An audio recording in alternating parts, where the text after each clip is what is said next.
Zero sperm count ఉంటే వీళ్ళకి pregnancy వచ్చే అవకాశం ఉందా? సంతానలేమి సమస్యతో బాధపడుతున్నప్పుడు మగవాళ్ళలో చేసే మొట్టమొదటి టెస్ట్ వీర్యకణాల పరీక్ష.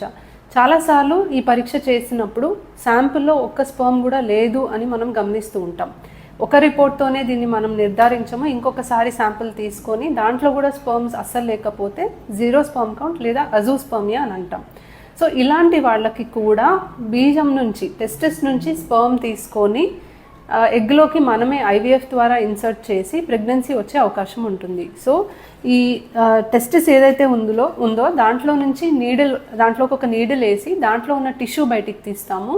ఆ టిష్యూని బాగా మనము టీజ్ చేసి అంటే బాగా సెపరేట్ చేసి మైక్రోస్కోప్ కింద ఎగ్జామిన్ చేసి దాంట్లో నుంచి స్పర్మ్స్ మనం తీసుకొని ఆ స్పర్మ్స్ని ఒక్కొక్క ఎగ్లోకి మేమే ఇక్సీ అనే ప్రాసెస్ ద్వారా ఇంజెక్ట్ చేస్తే ఎంబ్రియోస్ ఫామ్ అయ్యి ప్రెగ్నెన్సీస్ వచ్చిన సందర్భాలు ఎన్నో ఉన్నాయి.